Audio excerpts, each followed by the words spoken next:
자, 그러면 우리 대표님이 어느 정도의 대인의 풍모를 갖추고 계시는지 저는 이 질문으로 한번 확인을 해볼까 합니다. 네. 2023년 9월이 옵니다. 이때 이제 어마어마한 큰 사건이 있어요. 뭐냐? 대북 송금 혐의, 위증교사 혐의 등으로 검찰이 구속영장을 또 청구를 합니다. 근데 국회에서 이제 체포동의안 표결을 해야 되지 않겠습니까? 네. 표결을 했는데 굉장히 충격적 결과가 나왔어요. 민주당에서 대거 이탈표가 발생하면서 오. 체포동의안이 통과가 돼버린 거야. 아 체포해라. 체포해라. 해도 근데 된다. 민주당 의원들도 우와. 우리 이재명 대표 좀 빨리 잡아가세요. 진짜요? 어머. 아이고 우리도 보기 싫습니다. 이겁니다. 어. 이 언어로 표현하자면 네네네. 당 대표인데 네.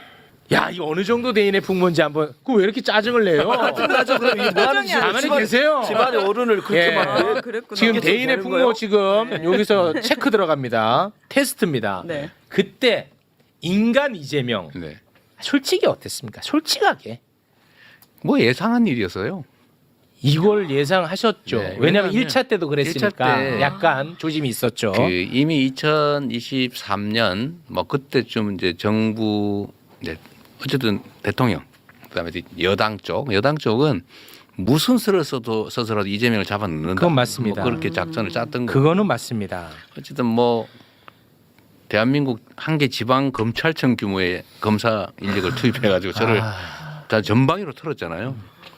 그리고 이제 저를 구속영장을 한번 청구를 했는데 어쨌든 그건 국회에서 국회에서 방어가 막혔죠. 됐죠. 뭐 내용도 터무니없는 거기도 하고. 네. 그 내용의 핵심이 그거잖아요. 허가 내주면서 왜 돈을 그밖에 못 벌었냐. 아니 자치단체장이 개발 허가 내주면서 돈 벌어야 된다 법이 어디 있어요. 안 버는 게 정상이지. 네. 왜 그거밖에 못 벌었냐. 배임죄다. 뭐 이런 걸로 한 거라서 대도 않는 것이긴 하지만 하여튼 그게 부결이 되는 과정에서 놀라운 일이 벌어진 거죠. 그렇습니다.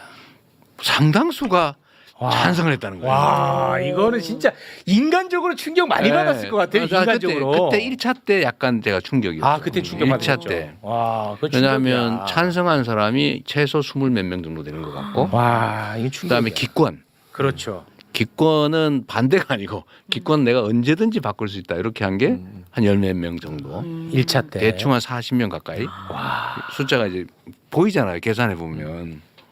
야, 저렇게까지 심하게? 와. 이제 그런 생각이 들었는데 그때 안 되니까 바로 이제 2차 다시 시작을 한 거잖아요. 또 뭐 쳤죠. 다른 거. 네, 다른 걸로. 이것저것 찾아가지고 세 건을 했는데 그거를 이제 그쪽 타이밍을 본 거고 다시 구속하기 위해서 아, 검찰이요? 검찰이. 네.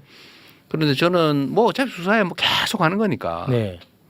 그런데 저는 이게 언제 할까? 그거야 뭐 지들 편한 대로 아무 때나 제일 유리한 시점을 골라 할 텐데 뭐 언젠간 할 줄 알았던 거죠.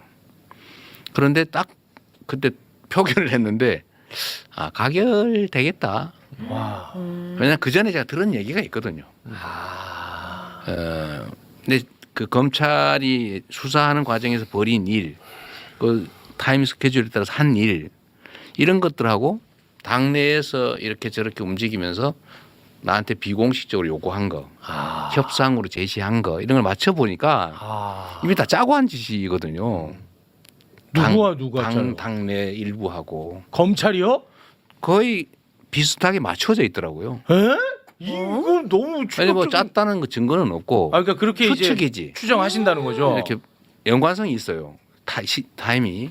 아니 민주당이 예를 들면 6월 달에 누군가를 만났는데 그분이 저한테 사법 처리될 거니까 당대표를 그만둬라. 그만두지 않으면 뭐 일이 생길 것 같으니까 본인을 위해서나 당을 위해서나 사퇴를 해라. 민주당 의원이요. 민주당에서 뭐 유력한 분이 유력한 분이. 그렇게 얘기를 해서 너무 충격. 근데 시점도 정해줬단 말이에요. 언제까지. 와. 이렇게. 시한을 주고. 네. 와, 야, 근데 이거는 그게 나중에 보니까 영장 청구 시점하고 딱 거의 맞아 떨어져요. 소름. 이거 뭐야? 이게 다 이렇게 나중에 알게 된 사실인데 그때는 추측만 했지만 나중에 거의 확신하게 된 거죠. 와. 그리고 그때 당시에는 내가 그걸 거절했기 때문에 네. 사퇴하면은 봐준다. 네. 아. 사퇴 안 하면은 저 영장 동의해서 구속시킨다. 시킨다. 그래서 저희는 그럼 구속되면은 내가 옥중에서라도 내가 사퇴하지 말아야지 뭐 이런 계획도 다 짜고.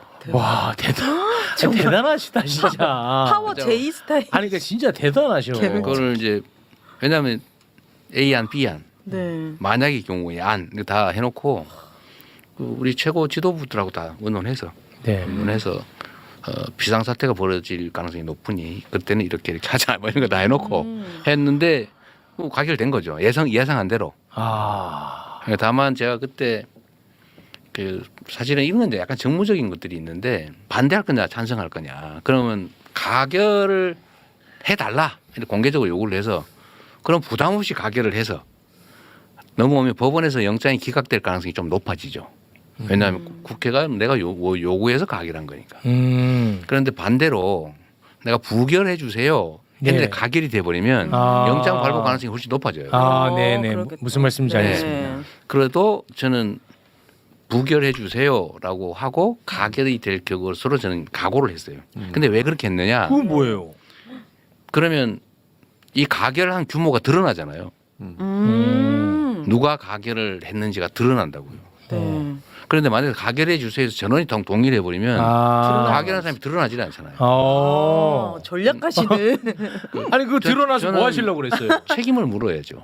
책임을. 이게 내가 개인적 감정이 있는 게 아니고 그건 아니고. 당이 살려면 이게 민주당이라고 하는 거를 사적 욕망의 도구로 쓰고 상대 정당 또는 이 아주 폭력적 집단하고 암거래를 하는 이 집단들이 살아남아 있으면 당이 뭐가 되겠어요? 야. 그래서 저는 구속 가능성이 높아지는 거 감수하고 부결 요청을 해서 가결 동의자를 최소화하고 거기에 대해서는 우리 당원과 국민들이 책임을 물을 거라고 본 거예요. 진짜 그렇게 생각하신 거예요? 사실은 우리 같이 상의한 사람 다 있어요. 와. 그래서 결국 그렇게 됐죠. 그렇게 됐죠. 제가 그들을 구체적으로 제거하지 않았지만 네. 결국은 행위에 당원들이 대해서 했죠, 당원들이. 책임을 물어야 책임을 지는 게 이게 민주적 정당이죠. 아니 근데 그 이탈표 있잖아요. 네. 이 가결을 행사하신 분들.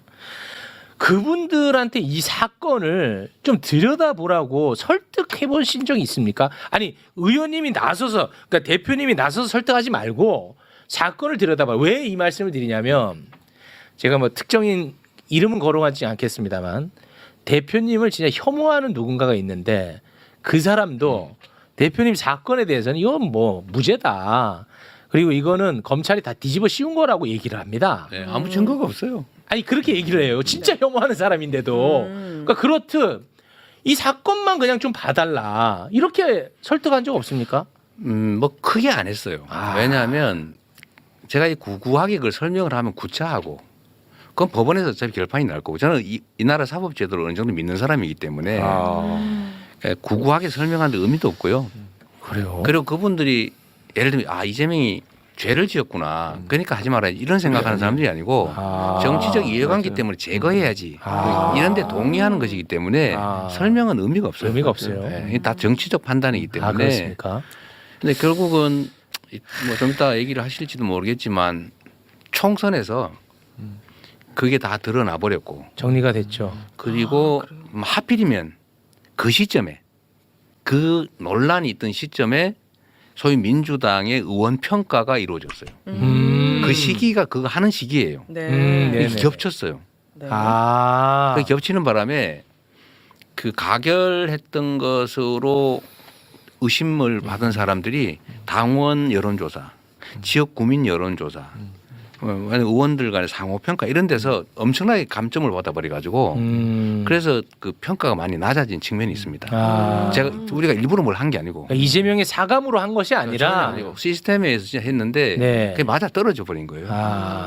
제가 총선 공천 과정에서 당이 엄청나게 많은 교체가 이루어졌는데 후보 교체가 이루어졌는데 소위 배제한 사람이 7명밖에 없어요. 그것도 나름 이유가 있는 사람이 4명이고 그냥 정부적 판단으로 배제한 사람은 3명인가밖에 안 됩니다. 나머지는 다 경선했는데 네네. 당원들이 다 가려내버린 거죠. 신기하다. 체포 동의안 때 얘기를 하면요. 네. 이 대표께서도 좀 알아야 될 게 있어요. 네. 뭐죠? 뭐예요? 이재명 지지자 하기가 왜 이렇게 힘드냐. 왜요? 속이 그건 터지는 맞습니다. 한두 번도 아니고 이거는 거의 미쳐버릴 것 같은 그 불안과 아슬아슬함이 계속되니까 정말 나중에 지치는 거예요. 끝없이 이 양반 재표 들어가서 다 끝장나나? 뭐 하여튼 매번 이러는데 그때는 정말 너무 힘들었던 기억이 나는데 최대 위기였죠. 동의안 사태 때 얘기를 좀만 더 드리면 네. 일단 이제 여러 가지 복합적인 생각을 할 수밖에 없는데 이 리더라고 하는 거는 자기 중심으로 판단을 하면 대세를 그르치는 경우가 많아요. 이 대회전이 벌어질 때는 다 던져야 되거든요. 네. 그 이제 조국 교수가 가끔 쓰는 말인데 육참골단이라고 네. 살점을 주고 뼈를 취하는 겁니다. 네. 그래서 정말 핵심적인 걸 남겨놓고 나머지를 다 던져버리는 거예요. 제가 이제 구속될 가능성이 높아진다고 하잖아요. 이론적으로 그렇거든요. 네. 그런데 이제 최종적으로 사법부의 판단이 일단 남아 있고 저는 이 증거가 없다 이게. 아니 제가 얼굴도 모르는 사람한테 100억 주라 그래서 그 사람이 덜렁 그 돈 욕심 많은 분이 100억을 아무 이익도 없이 줬을 리가 없잖아요. 북한에다가요. 네. 네. 어쨌든 그게 핵심인데 아무런 증거도 없고 형식적 증거도 없으니까. 그래서 이거는 가능성은 여전히 남아있지만 높긴 하지만 남아있고 대신에 이걸 덮어버리고 하면 영영 죽는다. 잠깐 내가 편할지는 몰라도 이걸 덮어서 타협해서 그들이 다 그 안에 숨어서 민주당의 여전한 권력을 상당 부분을 갖고 있으면 네. 총선은 어떻게 할 거며 네.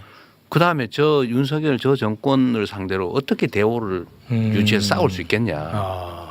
불가능하잖아요. 네. 그래서 어쨌든 이걸 정리를 안 하면 결국 죽는다. 잠시 살다 사거리 다 전멸하는 수가 발생하기 때문에 그 가능성이 높더라도 위험을 감수하는 대신에 저쪽을 드러내면 당원들이 골라낼 거고 그러면 제가 일시 제거되더라도 당은 산다. 총선에서 이긴다. 근데 대행체제 이런 거 다 나름 다 준비해 놓은 거죠. 그래요? 제가 생각했던 것보다 더 좀 큰 사람 같네요. 뭐야 이제 세 명이서. 이거는 진짜 내가 상상하지 못했던 이야기예요. 그러네요. 역사책 보면 리더가 몇 명 이렇게 아니, 안 나오잖아. 이건 좀 이럴 때 의외인데. 그럴 때 그럴 결정을 한 사람들이 네. 주인공이 되는 거지. 야, 근데 그때 구속될 것을 염두에 두고도 그런 판단을 했다는 것은 진짜 각오하고 한 거죠. 대단하시네요. 근데 뭐 어찌됐든 결과적으로 법원에 의해서 또 제동이 걸렸죠. 뭐 좀 이상한 표현인데 항상 그 기적 같은 결과가 나타납니다. 원래 그러죠. 와. 흔히는 기적 같은 일이 자꾸 쌓여서 결국은 기적이 벌어지죠.